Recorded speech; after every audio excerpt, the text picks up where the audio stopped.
because of his fundamental decency and patriotism, he was seen by people in all of those groups as being fair-minded.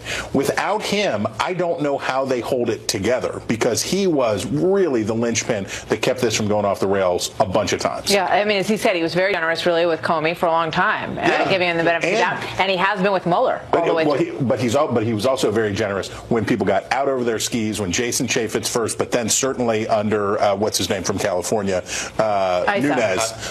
under Nunes and others, when things were getting out of hand pretty fast, he was able to keep them back while also pushing the FBI forward. He did a masterful job. He will be badly missed by his party, and I would say by everybody else in Washington. Richard? Well, I think there's something remarkable that he said in the interview that we saw earlier with the segment with the two congresswomen. We talked about how Republicans say things, not what they say, it's how they say it. And I think if you look at this past midterm elections, I think it's very important as Republicans go into this new Congress as they focus on how they say things to the American voter and how they win back suburban women, which they have lost. And I think part of it is talking about your policies in a new and innovative way and changing the course which they're currently on. Sometimes it's how we come across, Charlie.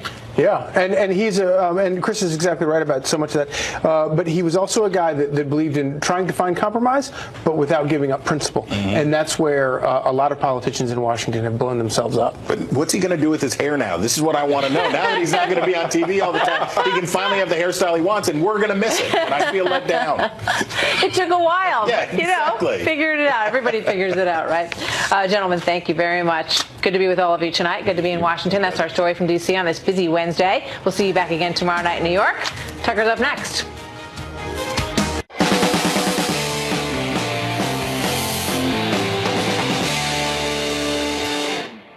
Good evening and welcome to Tucker Carlson. Tonight, the president has decided that the Republican Congress, during its final weeks in office, should fund a wall along our southern border with Mexico. That's not a new idea, obviously. Trump ran for office beginning 3 years ago on that very promise. Voters agreed with it. They elected him. Now he's demanding unequivocally that the wall finally get built. Now, at the same time, and this is not a coincidence, the American news media has identified the single most racist idea that anyone in the history of this country has ever come up with, and that is, of course, building a wall along our southern border with Mexico.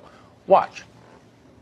The president went to the heart of what I call his brown menace theory. These migrants, they're dirty people. They bring disease. This border wall thing is about controlling the browning of America. Donald Trump is fixated on the southern border, as he was the day that he announced this campaign. It is not about securing the borders. It is about xenophobic, racist, bigoted beliefs. Well, so that couldn't be clear. Border walls are racist. We know that. Unlike border fences are not racist. They're much easier to climb over. And that's why Democrats have repeatedly voted to fund them. You could have lots of border fences and still wind up with 22 million illegal aliens living in your country. We have proved that conclusively over the years. Fences are the perfect solution if you're trying to pretend that you care about border security while simultaneously encouraging much of the third world to move here without permission. Fences are awesome for that. Yay, fences. But walls, well, as Nancy Pelosi has explained, walls are immoral. According to CNN, in fact, walls are nothing less than an attack on the human heart. Listen and learn. And a wall won't solve it. All that he's doing is putting up walls around people's hearts. And we are not a wall away from being better. Don't waste billions of dollars of taxpayer money in order to build something that will not make our border more secure. Yeah, and that's the other point they keep making. Walls don't work. They're totally ineffective, except in prisons and the Vatican and outside Barack Obama's house here in Washington and in almost every upper-income neighborhood in America where walls surround the front lawns of the homes where Hillary Clinton and Beto O'Rourke hold their fundraisers. But along international borders, walls are useless. A border wall would simply create a thriving new market in taller ladders. Jeb Bush used to say that all the time. Everyone in power agrees with him. They're nodding vigorously from their gated communities. We need border security. The wall is a part of border security. You can't have very good border security without the wall. That's simply not true. That is a political promise. Border security is a way to effectively honor our responsibility. And the experts say you can do border security without a wall, which is wasteful and doesn't solve the problem. It's wasteful. Walls won't solve the problem. All the experts agree on that. and they have briefed Chuck Schumer, and he's passing on the news to us. Okay, but before we accept Chuck Schumer's claim about walls as fact, just one simple question. What about Israel? Israel is our closest ally in the Middle East. It is the recipient of our largest foreign aid package by far. Pretty much everybody in Congress on both sides supports Israel, or claims to. Many of them were vocal about that support, including Chuck Schumer. And yet, here's the funny thing. Israel has plenty of walls, and not just the famous one that people pray at. Israel has border walls, some of them tall and foreboding and made of steel. Are Israel's walls immoral? Well, by Nancy Pelosi's standards, why wouldn't they be immoral? It's a pretty obvious question, so we've asked it repeatedly of Democrats on this show. And every single time we get the very same answer to the question. Israel's walls have nothing to do with immigration. They're defensive walls. They're designed to keep out terrorists and suicide bombers. There is no comparison to Israel's wall and anything that Donald Trump is proposing. It's apples and oranges. Well, it's a pretty effective talking point, and that's why every Democrat repeats it every time. But is it actually true? We got curious and decided to find out ourselves from a knowledgeable source in Israel. A short time ago, we spoke to David Rubin. He's the former mayor of Shiloh, Israel. He's the author of the book Trump and the Jews. We had a fascinating conversation. Listen. Mr. Rubin, thank you very much for joining us. There's a debate in the United States, as you're fully aware, over whether to erect a wall on our southern border to solve what is an immigration crisis. Israel has relevant experience with this exact topic. Will you explain what Israel did in response to its immigration crisis and the effect that the wall had on it? Well, we certainly do have that experience, Tucker. Between 2010 and 2012, there were 55,000 illegal immigrants into Israel. Now, you have to understand, Israel is a tiny country, so 55,000 illegal immigrants in just a couple of years is a lot of illegal immigrants. Yeah. And most of them settled in southern Tel Aviv, which was already a working class or a little bit run-down area. The rapes and murders in southern Tel Aviv skyrocketed in those few years. The Israeli government, under pressure from the grassroots mainly, grassroots protests from the residents of South Tel Aviv and other towns that were being overrun by these illegal immigrants, the Israeli government made a decision that they were going to build a wall, a high-tech steel wall on the southern border, the border between Egypt and Israel. So it was built over the next few years. It was completed, almost completed by 2015. In 2016, the wall was up. 2016, there were 11 illegal immigrants who entered Israel. And then they raised the height of the wall an additional several feet. And in 2017, there was not one illegal immigrant that made it through the southern border into Israel. So that is a remarkable story. It works. So was there it's a story that's...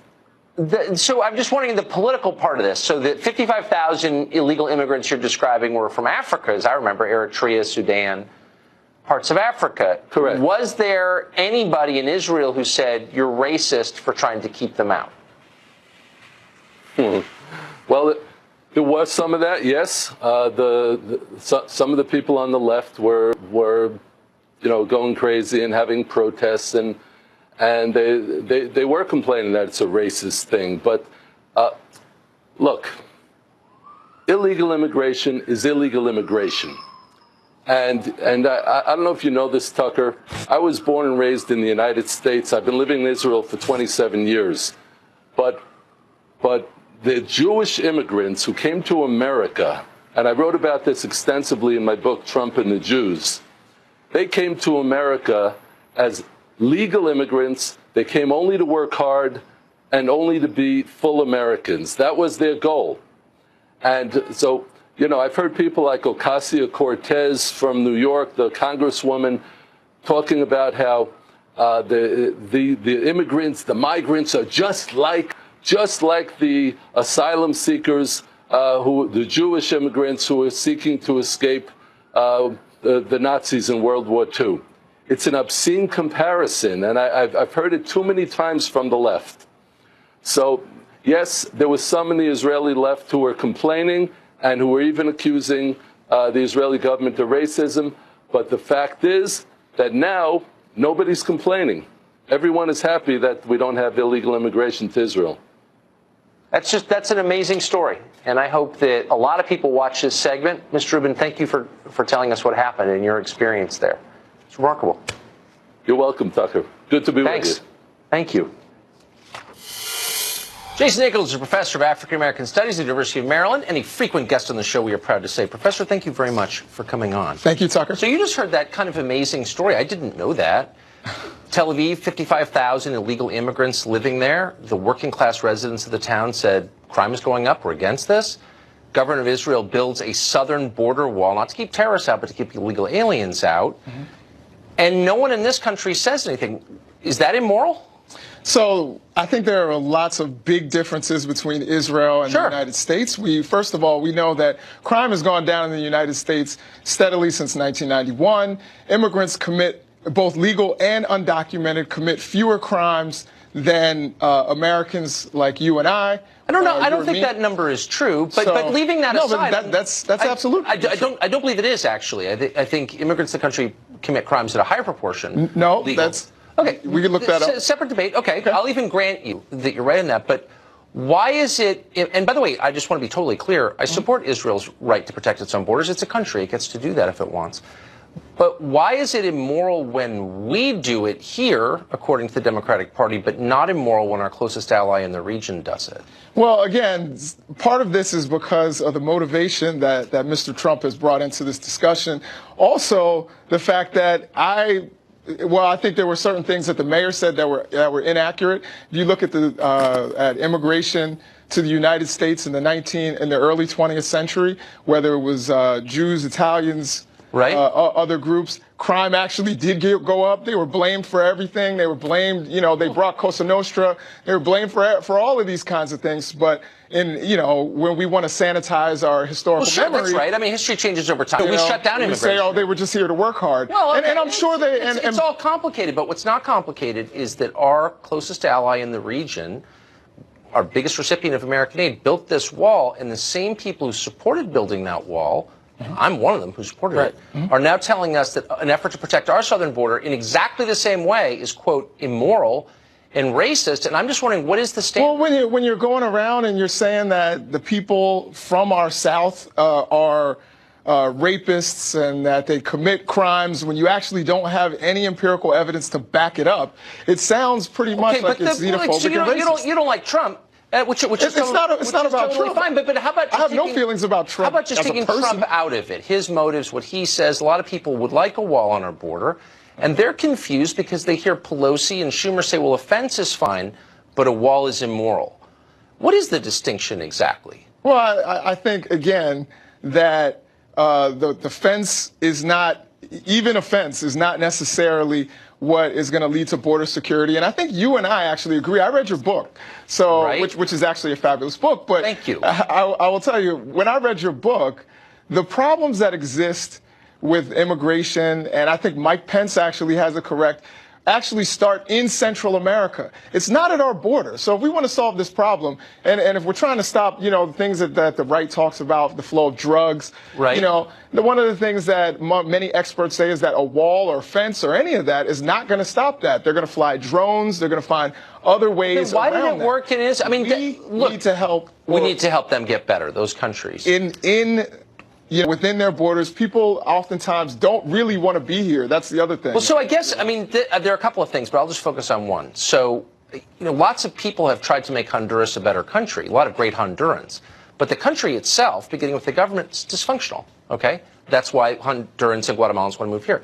So what would be the plan for fixing those countries to the point where they would have such a high standard of living and be so peaceful that people wouldn't want to leave? Is there a formula that none of us know? I think, the reason that it's dysfunctional, and again, having read your book, is U.S. intervention that happened throughout the late 70s and early 80s. So you're saying that Guatemala and Honduras weren't dysfunctional before the United States for reasons that are unclear? I would say that the thing that brought people to our borders that has caused both documented and undocumented immigration, that has driven that, has been the wars that we have created that have cost thousands upon thousands Well, we of lives. didn't. I mean, I'm against Central most America. foreign intervention, including there. I agree with you there. But we didn't create those wars. Of course, we intervened in them because we thought it was in our interest. We propped up the Contras. We may have. We certainly did, but we didn't create the Sandinista Marxist revolution that enslaved the country of Nicaragua, of course. Well, but really quick, my question is. So what does that mean now? Does it mean that because we feel so bad about something that our leaders did 30 years ago, we have to pay the penance of illegal immigration? Does it mean we have an obligation to fix those countries? If so, how do we do that? I think, investment and partnership with democratically elected leaders in those countries. Where's that worked? Anywhere ever? Has that ever worked? Because we spend all this money abroad, and it seems to just make the countries more corrupt and the average person poorer and more desperate come here. Has it ever worked? Well, I think that there are certainly ways that we can do this where it would work. And we've always had the goal of colonizing a place when we actually try to help them. And I think the best bet is to go enter into partnerships with democratic. So how about this one? Since we're in the reparations business, and boy, I'm open-minded about everything, as you know. But if we owe Latin America something, what if they flooded our communities with drugs and killed, I don't know, 50,000, 70,000 people a year? What would still wouldn't equal the amount of people we killed there. I don't think that's right, actually. A year. So more people die of drug ODs in this country every year than died in all of Vietnam Americans over 11 years. So what do they owe us? Anything? So again, we're going to disagree about.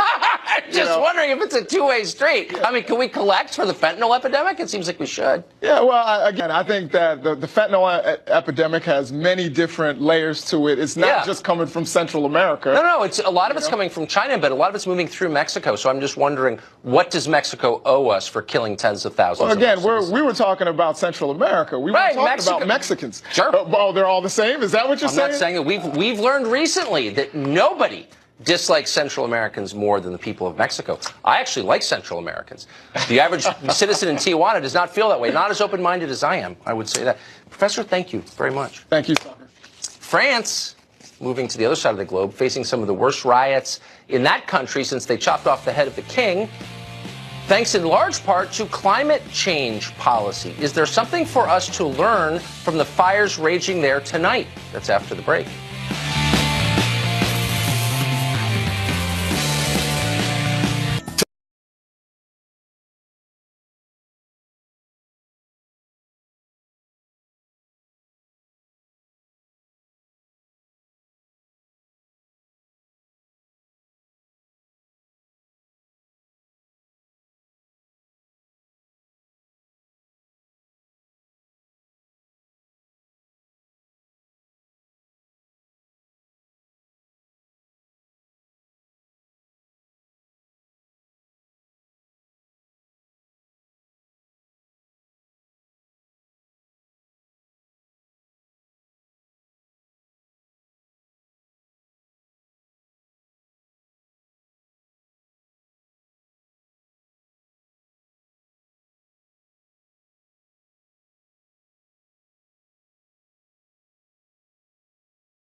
Well, you've been told many times if you watch TV that America needs to join the Paris Climate Accord immediately. Pulling out of it was immoral.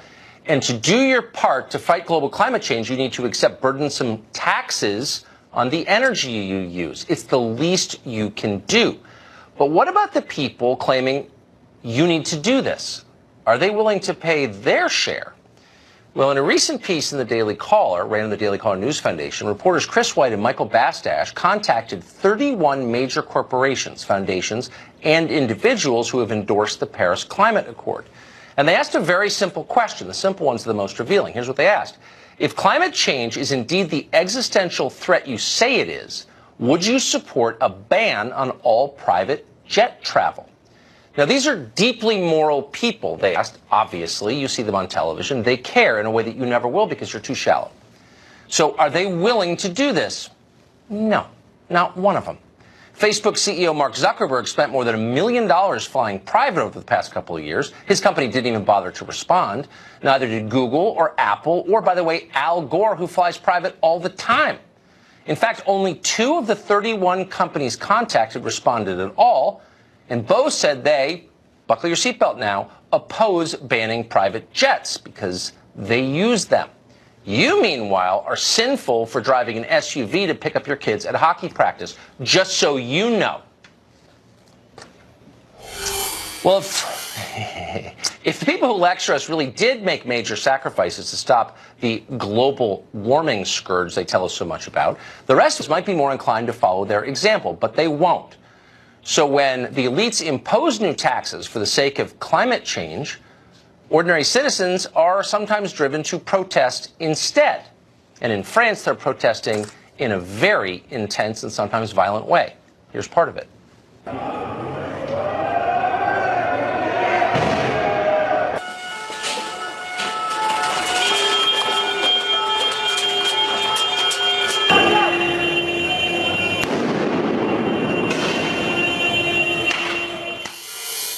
That's Paris, not a war zone.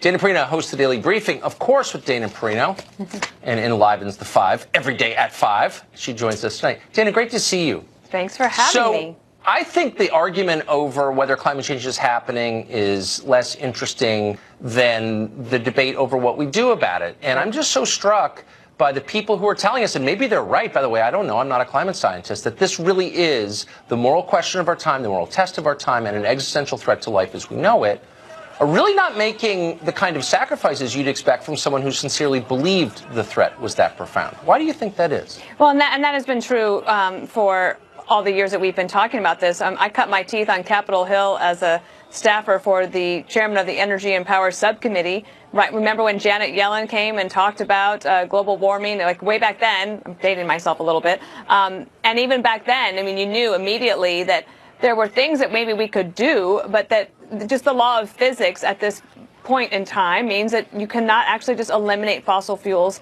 completely. Right. And here's a mantra that I want everyone to remember. Elites care about global warming. Drivers care about fuel prices. And politically, drivers always win. Okay, so for all of these people That's a very good equation. that want to like go that. to, you know, they're going to, the Democratic candidates that want to take on President Trump in 2020, they're going to be heading not to San Francisco to campaign. They got to go to Iowa first, and that's going to happen in February. And so they need to remember that the things that help them get campaign donations from San Francisco and New York, that's not going to work in Iowa. And the United States has actually been able to grow its economy and decrease its emissions. Could we do more? Yes. Well, you know how you do more? A growing economy helps you do that because then you have the money to invest in it. Yes. It is places like China in particular that has a huge problem. But the more that we can do to innovate, we can try to help solve this problem. But, you know, ridiculing people is not going to work. No, and by the way, if you really believe that climate change is all that matters and you're flying on a private plane, I mean, you need to really look in the mirror and think deeply. Do you think that a carbon tax will become a component of the debate in the next election? I not only think that a carbon tax will become a component, I think that will become a litmus test for Democratic candidates trying to seek the 2020 Democratic nomination for president. And they got to be careful about that. Now, however, let me just tell you, remember the departed Charles Krauthammer. Very conservative, understood these things very well. See, the thing is that Economists love a carbon tax. It's very transparent. Right. It's very direct. Politicians hate a carbon tax for that very same reason. There might be some good reasons to actually do a carbon tax if you were to reduce taxes in another way. That was Charles Krauthammer's proposal, and I think that you could see that. But I don't think that Democrats are going to actually propose a carbon tax that goes along with a tax cut somewhere else. I don't see that happening. Right. They're going to call it the Green New Deal, and the rest of us will never figure out what's in it. Until it's too late. Dana Perino, thank you for that update. And also that remember the prediction. mantra. There are more drivers than there are Sierra Club executives. That is totally true. There you go. Great to see you. Well, the left feels perfectly entitled to fire you and destroy your life whenever you say something they don't like, but they don't feel limited the same way themselves. Striking. Details ahead.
If you grew up in this country, you remember hearing it when you were a kid. This is a free country. The Constitution gives us freedom. And the first freedom, literally the first number in the Bill of Rights, is freedom of speech. And for generations, that was unquestioned here. It was the most celebrated of our rights. But increasingly, it is seen by the people in charge as an annoying relic. Don't believe us? Try to say something unauthorized in your workplace or on campus or even on a street corner. Why have things changed? Well, because the attitudes of our leaders have changed, and we have a small clip that tells you a lot about what they really believe. This is California Congressman Ted Lieu, and he's explaining in this clip that sadly he's prevented from banning talk he doesn't like by a pesky legal antique called the Constitution. Watch this. I would love to be able to regulate the content of speech. The First Amendment prevents me from doing so. And that's simply a function of the First Amendment. But I think over the long run, it's better that government does not regulate the content of speech. The CNN anchor just sort of nods like, yeah, of course, we'd all like to regulate speech if we could. Over the long run, he says, it's better not to regulate speech, end quote. Does that sound like someone who is deeply committed to a free society and its benefits? Or is it simply a bully admitting that for now, the law won't let him do what he wants to do, which is control your mind? I think you know the answer. Well, the left increasingly is using big tech, threats, and public shaming to stamp out political views it doesn't like. They're also ruining actors and comedians and anyone else who dares stray from the script. But not everybody is so limited. We learned that today when one cable host used a slur to describe a member of the Trump administration. Why doesn't Mike Pompeo care right now? Are the pathetic deflections that we just heard when he appeared on Fox and Friends, is that a patriot speaking or a wannabe dictator's butt boy? And I'm dead serious. I'm asking, are these the words of a patriot? So the anchor apologized for that remark, but the question is, will she be punished? And of course, needless to say, we don't think she should be punished. She was saying what she thinks, or she misspoke. It happens to everybody. She shouldn't face sanction for that, but then neither should Kevin Hart. But the left now has a long history as the only faction enjoying impunity for what it says. You talk like a sign language gorilla who got hit in the head. In fact, the only thing your mouth is good for is being Vladimir Putin's holster. Your presidential library. You give him a damn robe and you let him do whatever the hell he wants. Because this right now, this is my audition for Mr. Trump's cabinet. And also for a regional production of The Crucible. And let me tell you, Queen, I was good. Dave Rubin hosts the Rubin Report on YouTube, which doubtless everyone watching has watched because it's excellent. And he joins us tonight. Dave, thanks a lot for coming on. So just to be totally clear, I don't, Good to be with you, Tucker. Well, people ought to be able to tell jokes that I don't like, and often they do. What I find so interesting is at this moment of peak hysteria about speech, where you're seeing normal, decent, totally non-bigoted people destroyed, and the rest of us are completely terrified, and art and free expression is totally ground to a halt. Aesthetics are suffering. No one can be creative anymore. At that exact moment, the left still feels totally free to say things that they would classify if others said them as bigoted. What's going on? Well, you just nailed it right there. I mean, quite literally, the Oscars can't even figure out who to host the show anymore, either because they can't find anyone that's politically correct enough, or that everyone that would like to do it is now afraid to do it because of the repercussions.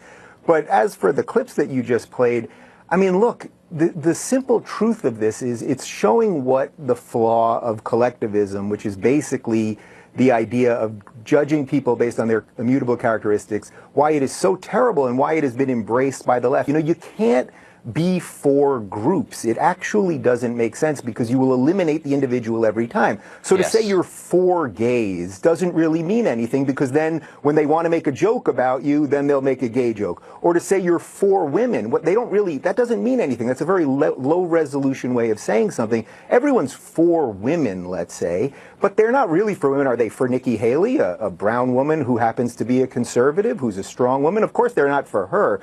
So to view people through this very obvious and what I would say really is just a dumb and insulting lens, you see it drop every time they speak off the cuff.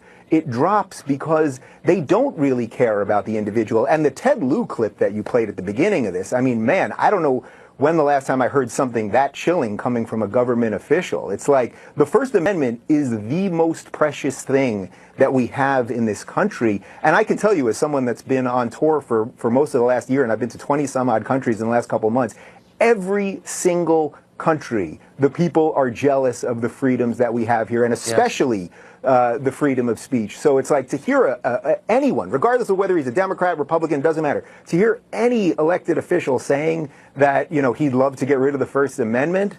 Whew, I mean, I can't imagine anything scarier in a free society, actually. Well, very quickly, I mean, and I don't want to pound on the anchor. I don't even know who it was in that clip, but it was a news anchor whose living obviously is predicated on the First Amendment. Didn't interrupt him and say, "What? I'm sorry, Mr. Elected Official. Did you just say you'd like to control people's speech?" Yeah, well, it's just incredible. And we're seeing an emboldening of this. You know, it's interesting what you said there, that these are the same people who love to shut people down, but then at the same time, they'll accidentally or they'll intentionally say some of these things. You may have seen this today, Deadspin, which is just another one of these sites that just churns out a lot of sort of lefty nonsense. They ran a piece today that basically said, the title of the piece was something to the effect of, conservative gays should shut the F up. I mean, imagine that. Imagine judging people based on those immutable characteristics while at the same time telling those people that you're supposedly their allies. And that's why, again, as I always say to you, Tucker, every time I'm on your show, what do I tell you? For all the disagreements, the political disagreements that we might have, which we've discussed on both my show and your show, because you are a staunch defender of free speech, I will continue to do this with you, whether we agree or not. That's what America is about, and that's what these people are just tossing away. If they control your speech, they control your mind. And that's never going to happen. Dave, thank you very much. It's a great Dave Rubin. Appreciate it. You got it, man. New legal filings suggest the FBI misled Michael Flynn on purpose in order to trap him in criminal charges. Is that the kind of country you want to live in, where your government tries to lure you into committing crimes? A question worth asking, and we will after the break.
Well, for years now, we've heard how American democracy is under siege from a country with an economy about the size of the state of Texas, but nevertheless somehow has limitless and corrupting resources. That, of course, is Russia, led by Vladimir Putin.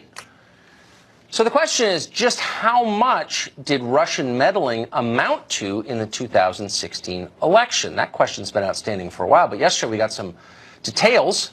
The Google CEO Sundar Pichai appeared on Capitol Hill and was asked. Watch. Does Google now know the full extent to which its online platforms were exploited by Russian actors in the election 2 years ago? We have, we undertook a very thorough investigation, and in 2016, we now know that there were two main ad accounts linked to Russia, which advertised on Google for about $4,700 in advertising. We also found other limited... Total of $4,700? That's right. $4,700. In other words, about the price of dinner for five with vodka at a good restaurant in Moscow. To put it in political terms, Hillary Clinton's campaign in 2016 spent about $768 million total, and that means that Hillary spent more than $1,600 for every penny the Russians spent on Google. But nobody in Washington is rejoicing about how secure our democracy is. That's not surprising, because protecting democracy was never the point. Undermining it, needless to say, has always been the point. More and more evidence emerges, by the way, that the Department of Justice may deserve a new name, because justice is not clearly the top priority. Newly filed court documents show that FBI Deputy Director Andy McCabe advised Michael Flynn not to bring a lawyer to his interview with federal agents in January 2017. Flynn inexplicably, moronically agreed to that. Agents then deliberately chose not to warn Flynn that he could be criminally charged for false statements. Then they sprang criminal charges on him after his interview. Jonathan Turley is a professor at George Washington University Law School, and he joins us tonight. Professor, thanks very much. Thank you. So the first... just the troubling takeaway is clearly Flynn should have brought a lawyer. Right. And message to those watching at home, if the FBI is interviewing you, bring a lawyer. I mean, that's not. But do you want to live in a country where the government seeks to mislead you in order to get you to commit a crime? That doesn't seem like justice. Well, it does answer the question of who's the last guy who believes, trust us, we're the government, and apparently that would be Michael Flynn. But you also have to put in context, this was right at the beginning of essentially at the administration, during the transition. Yes. And he answered a bunch of questions, a great number of them apparently, and the agents knew that some of those answers didn't fit very well with what they knew. And what's fascinating about the information we have is they made the conscious decision not to raise those with him. So there is a certain feeling of a trap here that obviously he never clued into.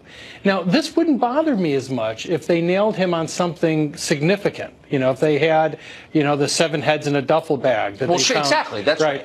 But instead, they nailed him on a false statement about a meeting that was not just lawful, but not particularly unprecedented. He met with Russians as the incoming national security advisor during the transition. That's not unprecedented. He spoke to them about policy, and he omitted the fact, or he denied, that they had talked about sanctions. That does seem like something that you could miss, something that frankly could skip your mind. So the question is, if the agents had raised that with him, would he have corrected the record? I don't know. But at the end of the day, what's really troubling is not just the fact that they proceeded to criminalize it, but that the initial agents apparently did not believe he was intentionally lying, and they did not recommend the charge. Now, you now fast forward to where we are now, and I can only imagine what Flynn might be thinking in reading the recent filings, because in one of the footnotes for Cohen, the prosecutors note that he came in and made all types of false statements about all types of stuff to investigators, and then simply says matter-of-factly, he then corrected those statements. And I could imagine Michael Flynn reading this thing, wow, okay, what happened to my chance to correct? That's so awful. So Cohen, who's clearly a practiced liar and a sleazy person by his own admission, Flynn, who's not, I don't think Flynn's a liar, actually. I don't think he ran an intelligence agency for the U.S. military. I mean, he's, had to be polygraphed. How sad is this? to destroy a man's life over this. Well, it is sad, considering his career as a whole. But he was the unwitting victim of trust, and it is a cautionary word for everyone in Washington. It's so sad. It's our government. We pay for it. We vote for it. We shouldn't be mistreated by it on purpose, I don't think. Right. You laugh knowingly. You've lived in Washington too long. Okay. Professor, thank you very much. Thank you. Well, there's shown no evidence against him, but the press is still pushing evidence-free claims of sexual harassment against Brett Kavanaugh. Lisa Booth has been following this story and joins us next to explain it. Stay tuned.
Sports Illustrated recently honored former gymnast Rachel Den Hollander as its Inspiration of the Year for being the first person to publicly accuse Larry Nassar of sex abuse. And that's fine.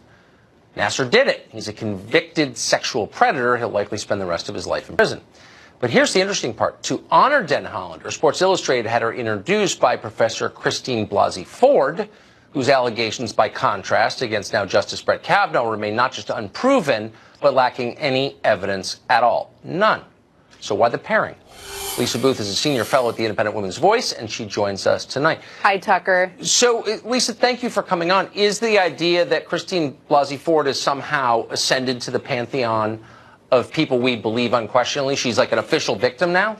I think that's what it looks like. And I think that's the danger more broadly with the Me Too movement, because it presumes that every woman is telling the truth and every man is guilty. And that's what we saw with the Brett Kavanaugh confirmation hearings. And I think that's why so many people like myself took issue with the way that he was being treated in the left, because the comparison between the two stories is both intellectually dishonest and it's just wrong. I have no problem with Rachel receiving this award. She was unquestionably brave by bringing those allegations against Nassar. There were 300-something women that stepped forward to also bring forward allegations. 125 brought forward criminal complaints. The problem is putting her in the same category with Christine Ford, who has no corroborating evidence, no corroborating witnesses. If anything, one of her best friends, who she named, Leland Kaiser, said that she's never met Brett Kavanaugh, does not remember the party in question, and later told the FBI that she felt pressured, or at least reportedly felt pressured by Ford's friends to change her story. By the time the Washington Post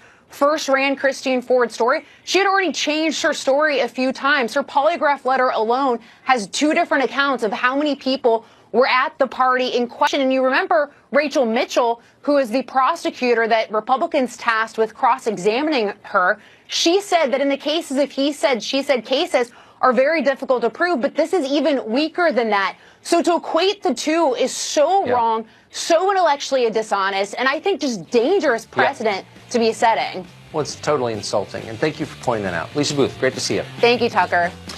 Well, one of our friends here at Fox invented something for real. He's an inventor, and it's now on the market. Selling it is raising revenues for the families of our country's veterans. He joins us next to tell us what he made.